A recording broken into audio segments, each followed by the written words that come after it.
we've talked a little bit about unemployment. Now, what we're going to do is we're going to look at what economists do when they kind of categorize different types of unemployment. Because not all unemployment is the same. And strangely enough, not all unemployment is actually bad. Okay, I know that sounds weird, but let's divide these into some different categories and see if we can understand why it matters that we categorize them and why some unemployment may not be a bad thing after all. So the three types are frictional, structural, and cyclical. So frictional, an easy way to remember it is, what is friction? Like if you've studied any physics, it's kind of the force that kind of goes against motion, okay? So frictional unemployment is the unemployment that happens when people are moving from one job to another job, okay? So this is basically job change unemployment.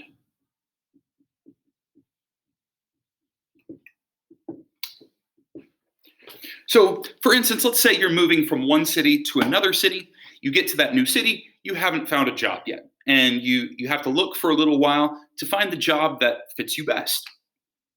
Or maybe you get out of college and you're looking around and finding a job that you like better.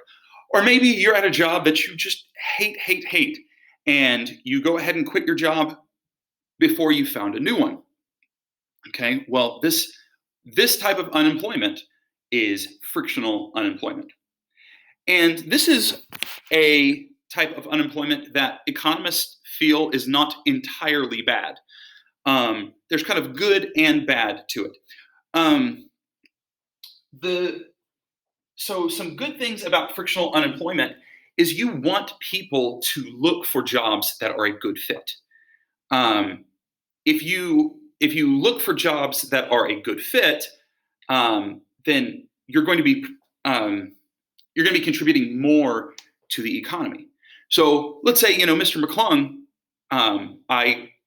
I quit my job, I get laid off, whatever, and then I immediately go work for McDonald's because, boom, I just got that job right off the bat. That's not actually a good thing for the economy. You don't want me flipping burgers. And I'm not saying that because I'm an amazing teacher. I'm saying that because I'm horrible at flipping burgers. But frictional unemployment means that people are taking the time to find jobs that are a good match. Okay. Now, some things that can decrease frictional employment is anything that makes it quicker to find a good match. Okay. The internet was great to decrease frictional unemployment because people could search much easier, when they're moving from one job to another. Any like internship programs where you're able to work at a place for a while, like while you're in school, boom, you get out of school, you get a job right off the bat. Okay, so those kind of things decrease frictional unemployment. Now, something that increases frictional unemployment is unemployment insurance. Unemployment insurance. This is what the government offers to people who are unemployed. Usually it's not called unemployment insurance in the news. You'll just hear it called unemployment or unemployment benefits. So these are basically checks that the government will write you while you're laid off and you're looking for a job. The problem is when you give people that money, then it increases the amount of time that they're willing to spend looking for a job. Now, this is a good thing and a bad thing that we'll talk about a little bit later. The second type is structural. Structural, in all of the different forms we're about to discuss, is basically all about there being a supply-demand mismatch. In other words, for whatever reason, there's more labor supply for this particular job than there is labor demand for this particular job. Now, this can come in a lot of different ways. Structural unemployment can come from technology change.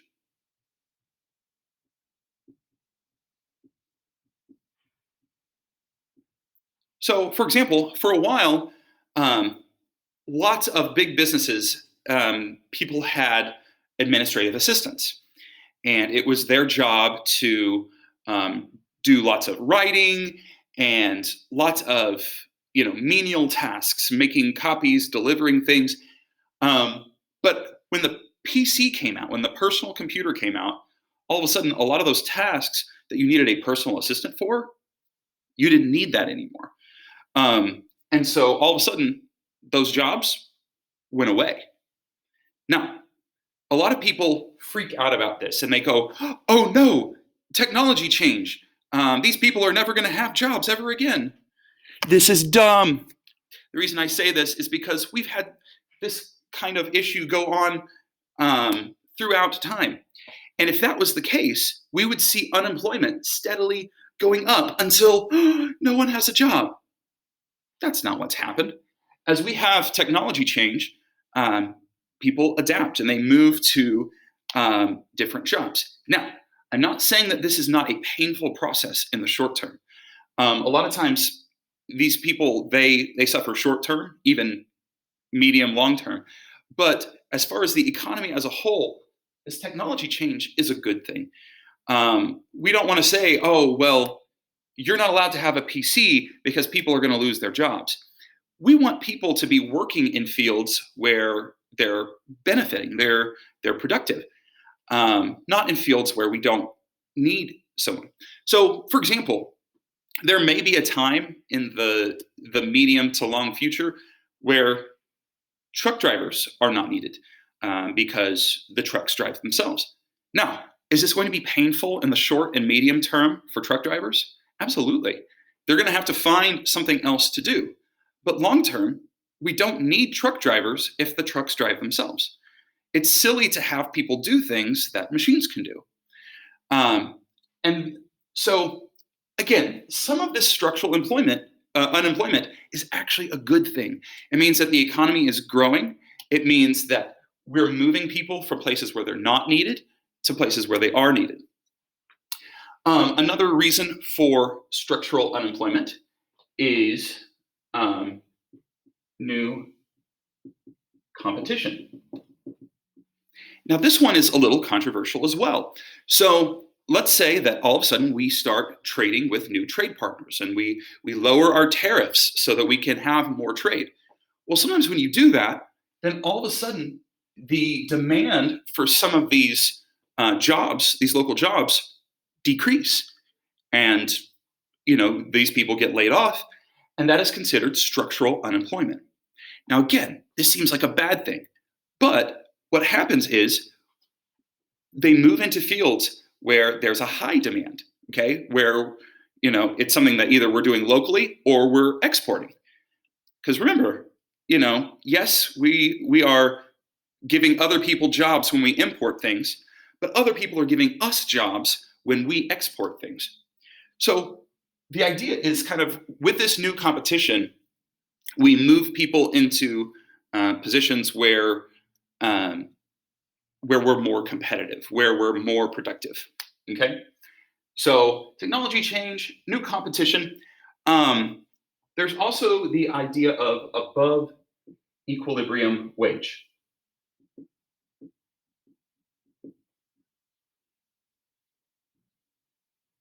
Now, it is possible for wages to go above the equilibrium wage.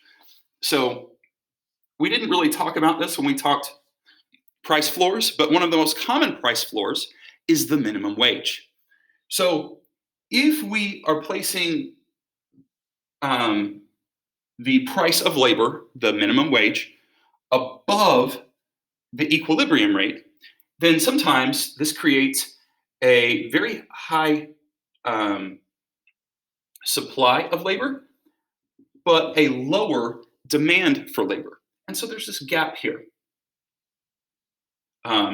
So that is surplus of labor, which a surplus of labor is unemployment.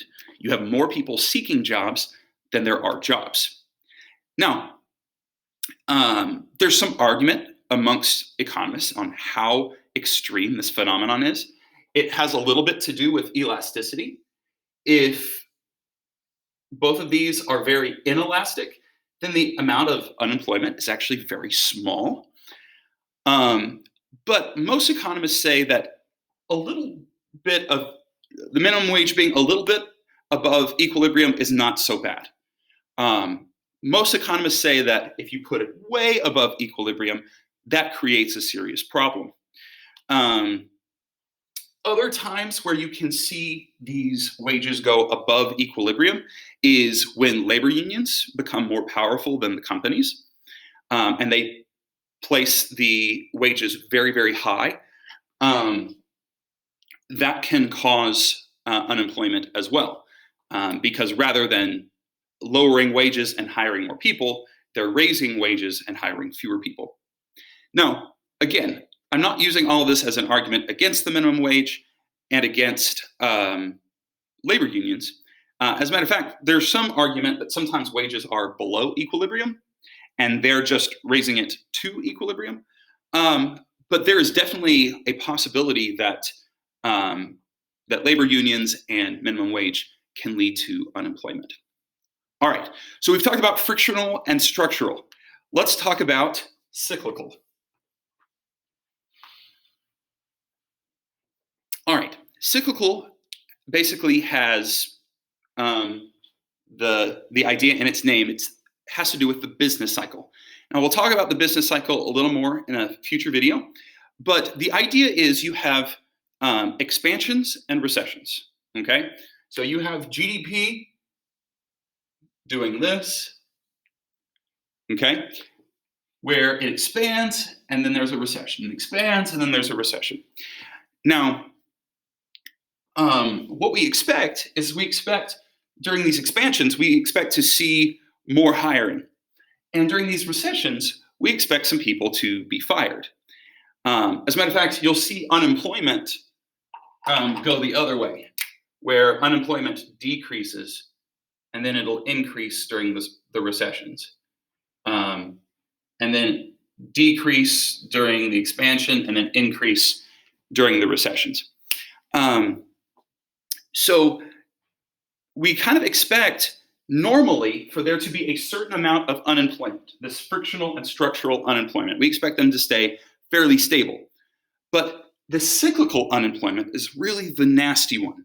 This is the one where we go, oh, this shouldn't have been happening. Some of these people should have never been hired, and some of these people should have never been fired.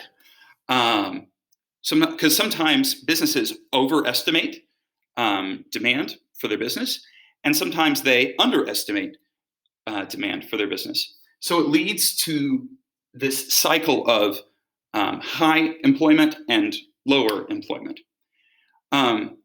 So a concept that we'll talk about in class is the natural rate of unemployment. And this is kind of an abstract idea that most places have a somewhat stable natural rate of unemployment, which this natural rate of unemployment, again, is frictional and structural combined. Okay? There's some argument about what that natural rate is in the US. Usually we say it's around 5 or 6%. There are some that argue it's even a little lower than that. But usually when the unemployment rate is higher than that, we consider, oh, that's all because of cyclical unemployment. We're in a recession. And when the unemployment rate drops below this rate, we even start getting a little worried then that maybe we're in a bit of a bubble where, well, maybe these businesses are overestimating demand. And maybe these are people who, might wind up getting laid off during a recession, okay? So again, quick review. Frictional unemployment is caused by people moving from one job to another. And friction, again, is working against movement. Structural unemployment has to do with supply and demand mismatch. And cyclical has to do with the business cycle. Okay, so that's the three types of unemployment. It's important to distinguish those so we can kind of tell the good unemployment from the bad.